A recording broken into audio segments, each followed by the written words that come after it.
શું તમારું પેટ પણ દરરોજ સવારે સાફ નથી થતું, કબજિયાત રહે છે? તો આ ઉપાય અજમાવી જુઓ. તે પહેલા અમારી ચેનલને ફોલો કરી દેજો અને આ વિડીયોને લાઈક કરી દેજો. દરરોજ સવારે પેટ સાફ ન થાય તો દિનચર્યાની શરૂઆત જ ખરાબ લાગે. આયુર્વેદમાં એવા ઉપાયો છે જે હંમેશા પેટને ચોખ્ખું રાખશે. જ્યારે પણ પેટ સાફ નથી થતું તો ગેસ થઈ જાય છે, માથું વધારે પડતું ભારે લાગવાનું શરૂ થઈ જાય છે. તો જ્યારે પણ આવું થાય ત્યારે 1 ચમચી દેશી ઘી ખાલી પેટે ગરમ પાણી સાથે પીવાનું શરૂ કરો.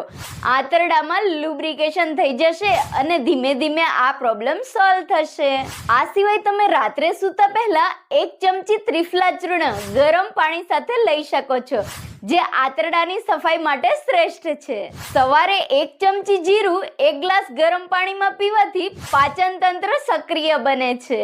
બપોરના સમયે જમ્યા પછી છાશમાં જીરું અને કાળું મીઠું નાખીને પીવાથી પાચન સુધરશે, કફ અને પિત્ત સંતુલિત થશે. આ સિવાય તમે દરરોજ સવારે સૂક્ષ્મ યોગ કરી શકો છો, કપાલભાતિ પ્રાણાયામ કરી શકો છો. આનાથી આંતરડાની ગતિ સુધરશે. આથી રોજે રાત્રે હળવું ભોજન જમો, વધારે પડતું ભારે ખાવાનું ટાળો.